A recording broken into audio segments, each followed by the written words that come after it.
Hello दोस्तों, मैं विनय कुमार आपका विनय के में स्वागत करता हूं। आज हम लोग मराठा शासन के स्वरूप के बारे में अध्ययन करेंगे। जैसे कि आपको पता है कि हमने पिछले वीडियो में मराठा शासक के बारे में अध्ययन कर चुके थे, तो आज हम लोग शासन के स्वरूप क्या थे इसके बारे में पढ़ने का प्रयास करेंगे।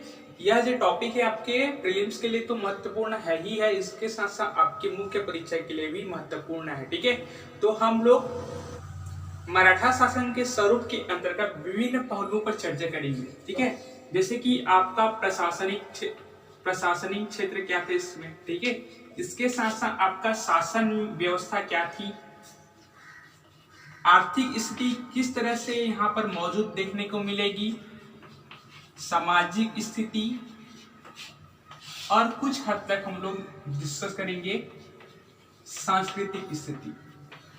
तो इन सब पहलुओं पर हम यहाँ पर चर्चा करने जा रहे हैं।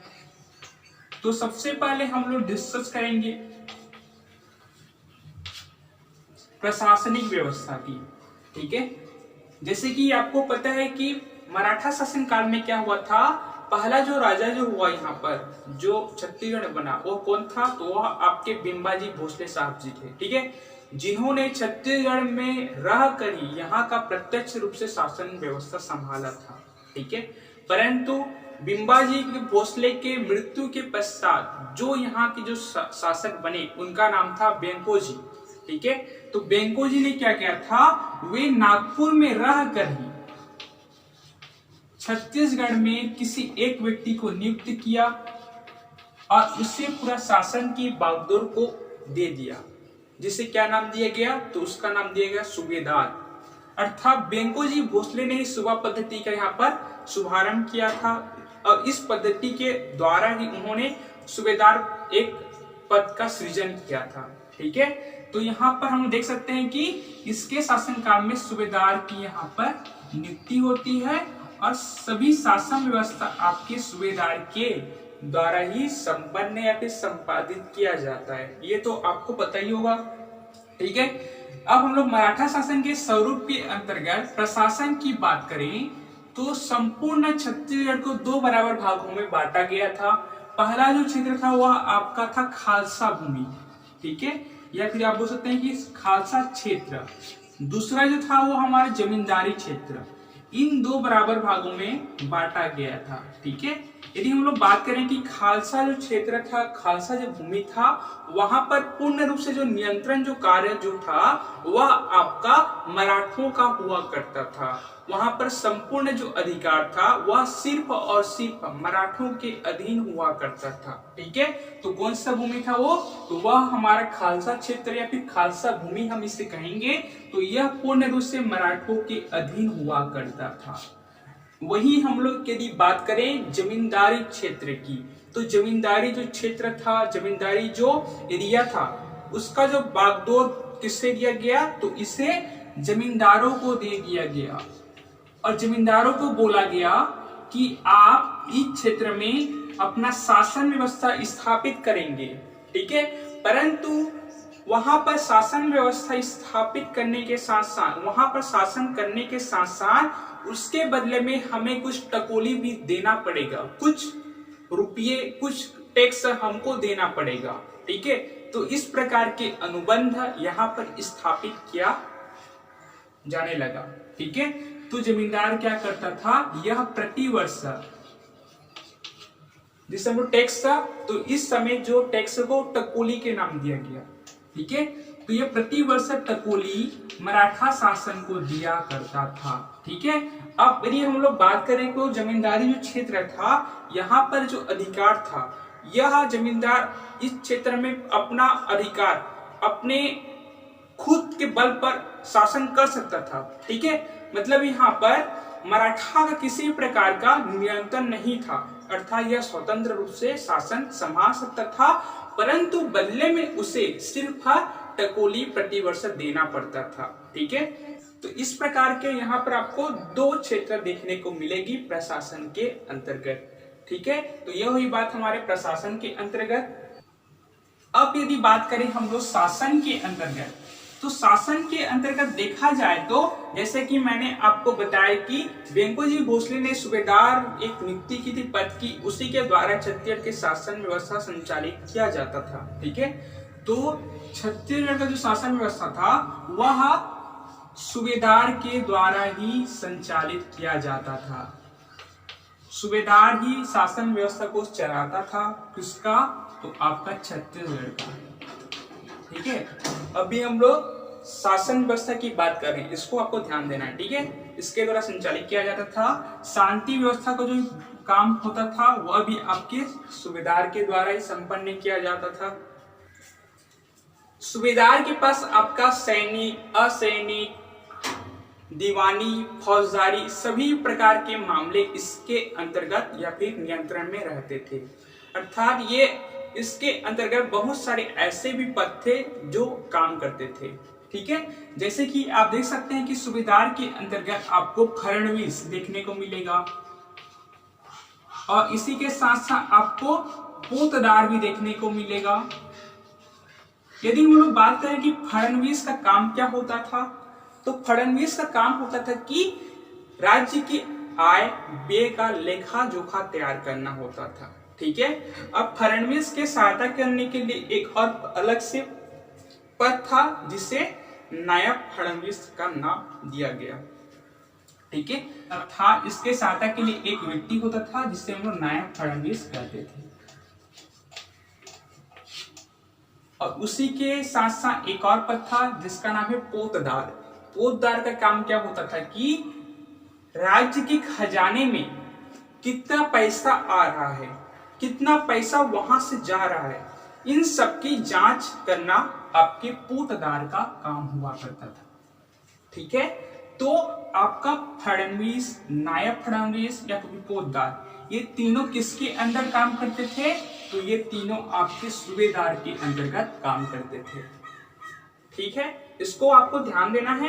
अब देखिए, ये जो सूबेदार जो था यह राजधानी स्तर पर काम करता था। ठीक है, इसके अंतर्गत आपको पता होगा कि छत्तीसगढ़ के दूसरे सूबेदार कौन थे? तो विट्ठल दिनकर साहब जी। उन्होंने क्या किया था कि परगना पद्धति का नया शुरुआत किया था।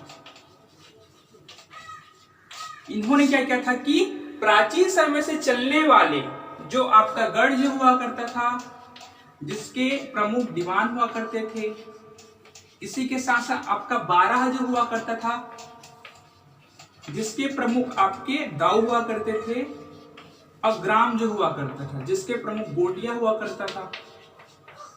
ये जो सिस्टम जो चल रहा था, यह सिस्टम आपकी कलचुरियों के समय का था। ठीक है, परंतु छत्तीसगढ़ के दूसरे मराठा सूबेदार विट्ठल दिनकर साहब ने इन दोनों पद को समाप्त कर दिया। अर्थात गढ़ को समाप्त कर दिया, बारह को समाप्त कर दिया और इनके बदले एक नया पद्धति का स्थापना किया जिसे नाम दिया गया परगना पद्धति। ठीक है, और इसी के अधीन इन्होंने छत्तीसगढ़ में टोटल 27 परगना की स्थापना किया था। ठीक है, अब हम लोग देख लेते हैं कि है ना, अब आपको यहाँ पर आपको ध्यान देना है कि इन्होंने बस इन दोनों को ही समाप्त किया था, इसको समाप्त नहीं किया था।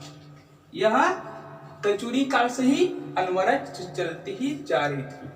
ठीक है, अब हम लोग देख लेते हैं कि परगना के अंतर्गत क्या क्या काम हुआ करते थे, कौन कौन से अधिकारी इसके अधीन काम करते थे। तो ये हम लोग परगना की बात करें तो इसका जो प्रमुख जो हुआ करता था उसे हम लोग बोलते थे कमाविजदार।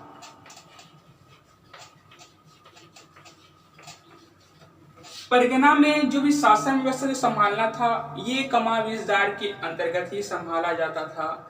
शांति व्यवस्था बहाल करना है तो ये भी आपका कमाविजदार के अंतर्गत ही संचालित किया जाता था। परंतु आपको ध्यान देना है कि कमाविजदार यह स्वतंत्र नहीं था, बल्कि यह किसी के नियंत्रण में काम करता था। वह कौन था? तो वह कोई और नहीं बल्कि सूबेदार था। ठीक है, तो सूबेदार के जो भी उन्होंने आदेश दिया कि बोला कि आप यह काम अमुक काम आपको करना है, तो कमाविजदार को वह अमुक काम करना ही पड़ेगा। ठीक है, तो इस प्रकार के यहाँ पर कंट्रोलिंग सिस्टम देखने को मिलेगा। ठीक है, कमाविजदार के लिए हम लोग वार्षिक वेतन की बात करें तो यह आपका 200 रुपया से लेकर 500 रुपया तक हुआ करती थी। ठीक है, इसको आपको ध्यान देना है क्योंकि इस तरह क्वेश्चन भी आपसे पूछे जा सकते हैं। ठीक, अब जैसे कि हमने राजधानी स्तर पर देखा कि सूबेदार एक बहुत ही प्रमुख हुआ करता था, पूरा छत्तीसगढ़ को संभाला करता था, परंतु ऐसा कोई भी व्यक्ति नहीं है जो कि एक ही व्यक्ति इतना बड़ा साम्राज्य, इतना बड़ा एक छत्तीसगढ़ को संभाल सके। उसके लिए कुछ सहायक की भी जरूरत पड़ती है, तो यहाँ पर सहायक भी थे फडणवीस और पोतदार। ठीक है, तो उसी के तर्ज पर यहाँ पर कमाविजदार की सहायता करने के लिए भी यहाँ पर क्या हुआ करते थे, कुछ सहायक लोग भी हुआ करते थे। ठीक है, जो कि परगना के अंतर्गत आया करते थे। ओके, यदि हम लोग कमाविजदार की बात करें तो जिस तरह से राजधानी स्तर पर फडणवीस हुआ करता था, तो परगना स्तर पर भी एक फडणवीस भी हुआ करता था। ठीक है, और यहाँ पर फडणवीस का काम क्या था कि आय व्यय का लेखा जोखा करना, तो यहाँ पर भी फडणवीस का काम आय व्यय का लेखा जोखा करना ही था। उसी तरह से यहाँ पर पोतदार हुआ करता था, तो यहाँ पर भी पोतदार हुआ करता था, और इसका काम भी खजाने में कितना रुपया आता है, खजाने में कितना रुपया जाता है, इन दोनों का जांच करना आपके पोतदार के द्वारा ही संपन्न किया जाता था। ठीक है, अब इसके साथ साथ और भी पद थे, जैसे कि आपका ले सकते हैं पंडरी पांडे।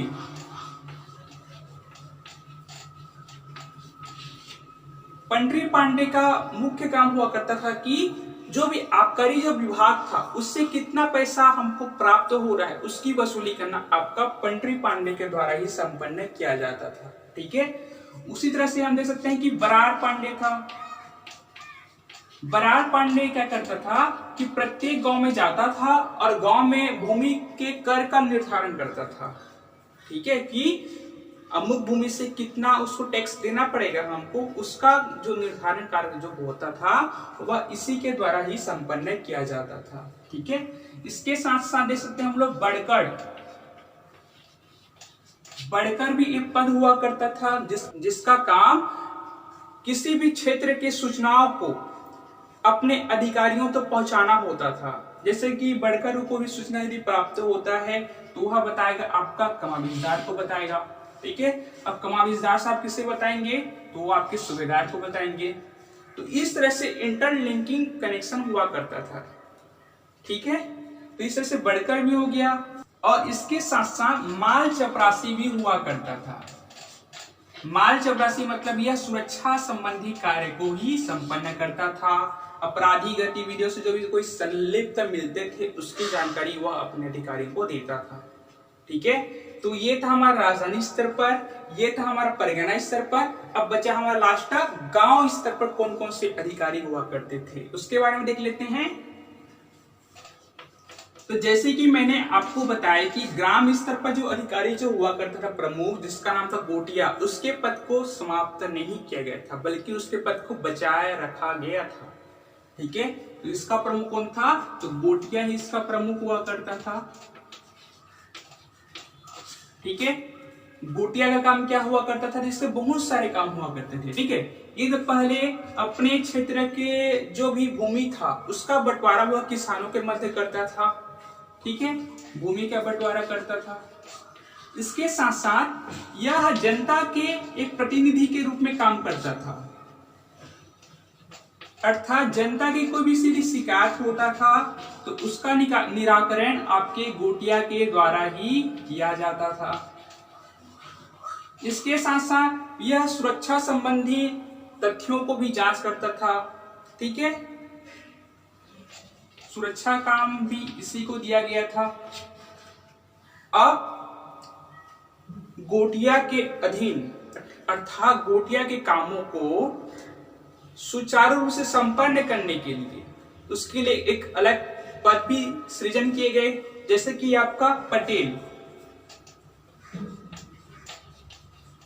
अब आपको यहाँ पर ध्यान देना है कि पटेल जो है, जो पद है उसका जो नियुक्ति जो हुआ है, जो सृजन जो हुआ है, यह मराठा कालीन शासकों का ही देन है। इसको आपको ध्यान देना है।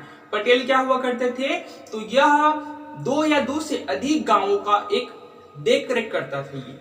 ठीक है, 2 या 2 से अधिक गांवों का यह देखरेख का काम करता था।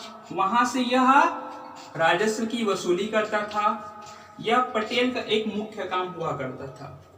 ठीक है, इसके साथ साथ ग्राम स्तर पर आपको और भी पद देखने को मिलेगा, जैसे कि आपका चौहान हो गया, कोटवाल हो गया।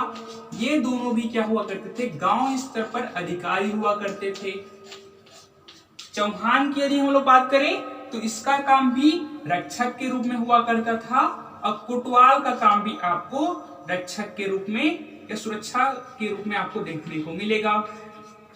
ठीक है, अर्थात कोटवाल जो हुआ करता था, यह जो सुरक्षा संबंधी जो बातें जो हुआ करता था, वह सूचना कोटिया को देता था। ठीक है, और इन सब के बदले चौहान कोटवाल को खेती करने के लिए भूमि भी प्रदान किया जाता था, एक उपहार स्वरूप। ठीक है, तो ये दोनों अधिकारी आपके ग्राम स्तर पर भी देखने को मिलेगी। ठीक है, तो यह आपका शासन संबंधी कुछ बातें हैं जो कि आपके प्रीलिम्स के साथ साथ मेंस के लिए भी बहुत ही महत्वपूर्ण है। ठीक, अब हम लोग बात कर लेते हैं कि आर्थिक स्थिति कैसी थी। देखा जाए तो मराठों की सबसे बड़ी जो आय का जो स्रोत था वह भूमि कर हुआ करता था। इसको आपको ध्यान देना है, इसी से इनकी आय में वृद्धि हुआ करती थी। ठीक है, आर्थिक स्थिति की बात करें तो इसमें आपको विभिन्न प्रकार के टैक्सेशन भी लगाए जाते थे, जैसे कि आपका हो गया शायर। ये शायर टैक्स का नाम हुआ करता था। यह टैक्स आपके किसी भी वस्तु को निर्यात कर रहे हैं या फिर आयात कर रहे हैं, वहां पर यह टैक्स लगाया जाता था। ठीक है, मतलब इंपोर्ट और एक्सपोर्ट टैक्स। ठीक है, जैसे कि मैंने आपको बताया था टकोली। टकोली आपका जमींदार के द्वारा दिया जाता था मराठा शासकों को प्रति वर्ष। ठीक है, तो ये हो गया। इसी के साथ साथ आप देख सकते हैं सेवाई। सेवाई जो हुआ करता था, यह छोटे छोटे अस्थायी करों का समूह हुआ करता था। यह टैक्स इसलिए लिया जाता था क्योंकि लोगों को सुरक्षा प्रदान किया जा सके। ठीक है, तो आपको इसको ध्यान देना है। इसके साथ साथ कलाली, ये भी एक टैक्स हुआ करता था जो कि आपका आबकारी मादक द्रव्य से संबंधित टैक्स हुआ करता था। जो पेय पदार्थ, जो शराब मंदिरा में लगने वाला टैक्स हुआ करता था, कलाली। इसके साथ साथ एक टैक्स लगता था, जिसे पंडरी कहते हैं। पंडरी जो लगता था यह गैर कृषि कार्यों में लगता था, अर्थात ऐसे लोग भी थे जो कृषि कार्य नहीं करते थे, बल्कि उनका जो व्यवसाय का जो उनका जो व्यवसाय था वह कृषि क्षेत्र से ना होकर किसी और क्षेत्र में हुआ करता था, जैसे कि नाई हो गया, कुम्हार, धोबी। ठीक है, तो ये सब जो व्यक्ति थे जिनका व्यवसाय था उनको पंडरी टैक्स देना पड़ता था। ठीक है, तो यह विभिन्न प्रकार की टैक्स इस काल में व्यक्तियों पर, वस्तुओं पर लगाए जाते थे और इनको अदा करना पड़ता था। यदि इसी के साथ साथ देखा जाए आर्थिक क्षेत्र में, तो यहाँ पर आपको हमेशा करों में वृद्धि देखने को ही मिलेगी। ठीक है, इस व्यवस्था में। अब आप लोग सोच रहे होंगे कि ऐसा क्यों हो रहा है। ऐसा इसलिए हो रहा है क्योंकि यहाँ पर छत्तीसगढ़ में जो भी शासन व्यवस्था संभाल रहा है वह प्रत्यक्ष रूप से नहीं बल्कि किसी अन्य व्यक्ति के सहारे छत्तीसगढ़ का शासन व्यवस्था संचालित किया जा रहा है। इसी वजह से यहाँ पर प्रत्यक्ष नियंत्रण नहीं होने के कारण जो भी मराठा के अधीन सूबेदार हुआ करता था वह अपने मना अनुरूप, वह अपनी इच्छा अनुसार करों में वृद्धि करता था।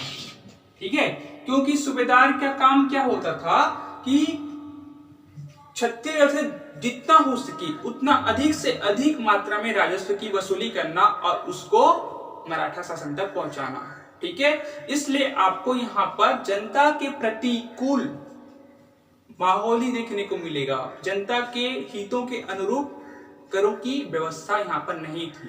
ठीक है, तो आप इस पॉइंट को आलोचनात्मक रूप से लिख सकते हैं कि हमेशा करों में आपको वृद्धि देखने को मिलेगी। ठीक है, इसके साथ साथ आपको एक और टैक्स दिए करते थे लोग बाग, जैसे कि भेंट के स्वरूप। जैसे कि कोई सूबेदार आता था, कोई भी कमाविजदार हो गया, पोतदार हो गया, बरार पांडे हो गया, कोई भी अधिकारी जो हुआ करते थे वे उनको गांव वाले, ठीक है, कुछ मात्रा में भेंट के स्वरूप, उपहार के स्वरूप भी टैक्स उनको अदा किया जाता था। ठीक है, तो इस प्रकार क्या जो टैक्स जो सिस्टम था इस समय, ये जनता के हितों में नहीं था, बल्कि ये जनता का शोषणकारी एक कदम था, इसे आप बोल सकते हैं। ठीक है, तो यहाँ पर आपको आर्थिक व्यवस्था मजबूत तो हम नहीं कह सकते, क्योंकि यहाँ पर जितना भी टैक्सेशन जो हो रहा है यह सिर्फ शोषणकारी ही था, प्रजा के हितों में नहीं था। ठीक है, तो ये था आपका आर्थिक क्षेत्र के दृष्टिकोण से। अब हम लोग देख लेते हैं कि सामाजिक स्थिति यहाँ इस समय क्या थी, इसको हम लोग नजर डाल लेते हैं। तो यदि हम लोग सामाजिक स्थिति की बात करें तो जैसे कि आपको पता है कि प्राचीन समय से ही समाज 4 वर्णों में विभाजित हुआ करता था। ठीक है, जैसे कि आपको कौन कौन सा, तो आपका ब्राह्मण, क्षत्रिय, वैश्य और शूद्र हुआ करता था। हम बात कर रहे हैं सामाजिक व्यवस्था की। ठीक है, इसको आपको ध्यान देना है। तो यदि हम लोग बात करें कि इनकी स्थिति कैसी थी, तो देखा जाए तो सभी की स्थिति अच्छा थी, उतना खराब नहीं था। ठीक है, चारों की स्थिति अच्छा थी। इसके साथ साथ आपको कुम्हार हो गया, नाई हो गया, धोबी हो गया, सभी की स्थिति अच्छी थी। समाज में सभी को बराबर महत्व दिया जा रहा था। ठीक है,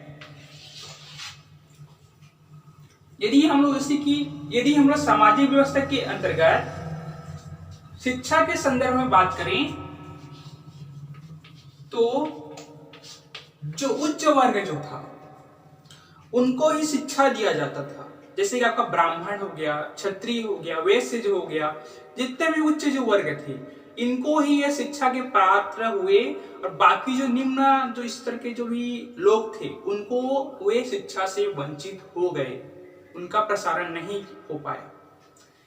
इस काल में क्या हुआ करता था, जितने भी उच्च जो लोग हुआ करते थे वे किसी विद्वान को अपने घर में बुलाते थे और अपने बच्चों को पाठन कार्य करवाते थे, जिससे कि उनके बच्चे क्या हो सके, एक शिक्षित बन सके। तो वे एक सक्षम थे, इसीलिए वे विद्वानों को अपने घर बुलाकर शिक्षा कार्य करवाते थे। परंतु जो निम्न वर्ग वाले लोग थे वे तो सक्षम नहीं थे, इसलिए यहाँ पर आप बोल सकते हैं कि शिक्षा का जो प्रसार जो हुआ वह केवल और केवल उच्च वर्ग में ही देखने को मिलेगा, निम्न वर्ग में आपको देखने को नहीं मिलेगा। तो इस संदर्भ में भी आप आलोचना कर सकते हैं। ठीक है, यदि हम लोग उसी तरह से न्याय की बात करें, समाज में न्याय की व्यवस्था कैसी थी, तो न्याय व्यवस्था भी यहाँ पर समानता का अधिकार, जिससे आप लोग अभी बोलते रहते हैं, जो कि आपका संविधान के अनुच्छेद 14 से लेकर अनुच्छेद 18 तक दिया गया है।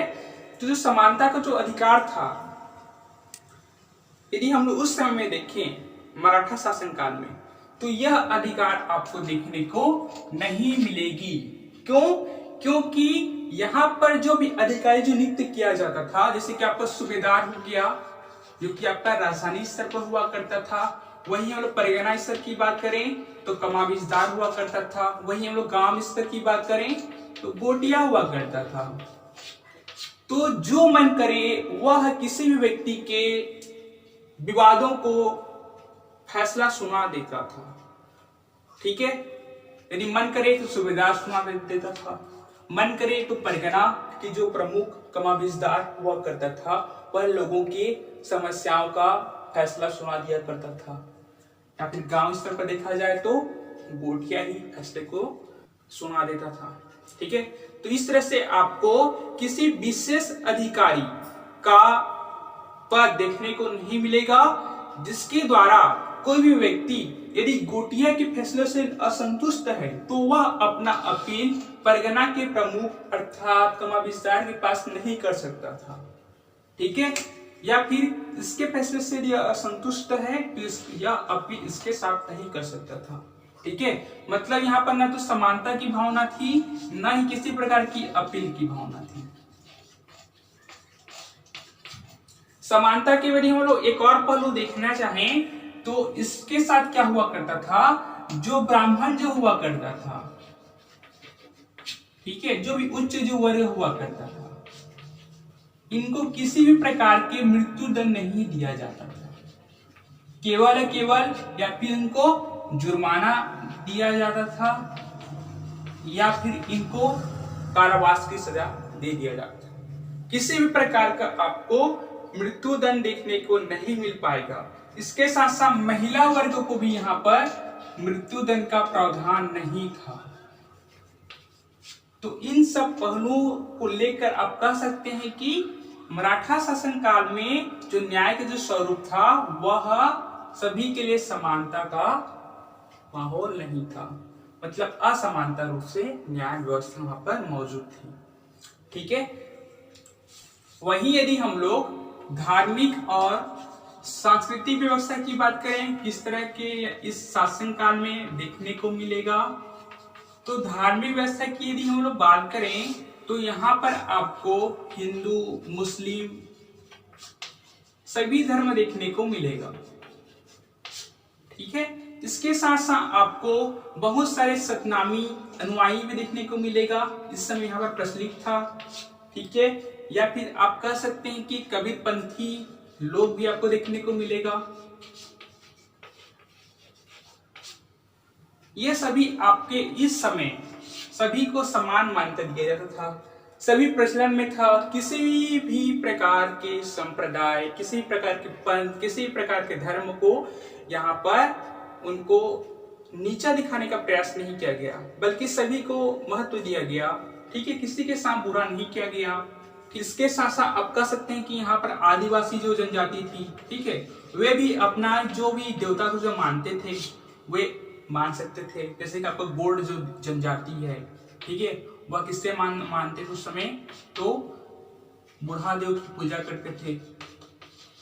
तो इस तरह के जो संप्रदाय थे, है ना, सभी को बराबर अधिकार दिया गया था। तो ये था हमारा धार्मिक क्षेत्र की बात हो गया। ठीक है, वहीं यदि हम लोग सांस्कृतिक क्षेत्र की बात करें तो आपको यहाँ पर आर्य संस्कृति भी देखने को मिलेगी और अनार्य संस्कृति भी देखने को मिलेगी। दोनों संस्कृति का यहाँ पर आपको समन्वय देखने को मिलेगा। ठीक है, मतलब यहाँ पर ऐसे लोग भी मौजूद थे जैसे कि जो जंगल से यहाँ आकर बसे हुए थे, जिसे हम लोग अरण्य संस्कृति बोला गया। ठीक है, अरण्य संस्कृति देखने को मिलेगा, जो कि जंगल से आकर इस क्षेत्र में बसे हुए थे। इसके साथ साथ बाहर से लोग भी जो आए थे और यहाँ पर बसे हुए थे इस क्षेत्र में आकर, तो इनकी भी संस्कृति देखने को मिलेगी। ठीक है, तो इन दोनों की संस्कृति को यदि हम लोग देखा जाए तो इन दोनों को संस्कृति को हम लोग बोल सकते हैं मिश्रित संस्कृति इस समय आपको देखने को मिलेगी। ठीक है, इसके साथ साथ सांस्कृतिक क्षेत्र में देखा जाए तो आपका जो भी लोक कला का जो मंचन जो हुआ करता था या जो भी लोक नृत्य जो हुआ करता था, लोक शिल्प जो हुआ करता था, जो शिल्प कला इसे हम लोग कहते हैं, ये सभी अनवरत चलती रही। अर्थात इस शासन काल में आपको यह सब भी देखने को मिलेगा। ठीक है, तो ये था हमारा सांस्कृतिक क्षेत्र के बारे में। ठीक है, तो हमने आज मराठा शासन व्यवस्था के अंतर्गत सामाजिक व्यवस्था, शासन व्यवस्था, प्रशासन व्यवस्था, सांस्कृतिक, आर्थिक और आपका धार्मिक और सांस्कृतिक, इन सभी पहलुओं के बारे में चर्चा किया, जो कि आपका प्रीलिम्स के लिए तो महत्वपूर्ण है और इसके साथ साथ मुख्य परीक्षा के लिए भी महत्वपूर्ण है, क्योंकि आपके मुख्य परीक्षा में डायरेक्ट पूछा जा सकता है कि मराठा शासन के दौरान उनकी धार्मिक अवस्था कैसी थी, विवरण कीजिए। ठीक है, तो इस तरह के क्वेश्चन आपके किसी भी क्षेत्र को लेकर पूछा जा सकता है। ठीक है, ओके, तो दोस्तों आज के लिए इतना ही। यदि आप चैनल पे नए होंगे तो चैनल को जरूर सब्सक्राइब कीजिएगा और बेल आइकन दबाना ना भूलें ताकि मैं जैसे ही वीडियो अपलोड करूं तो आपको सूचना प्राप्त हो सके। तो आज के लिए इतना ही। Thank you.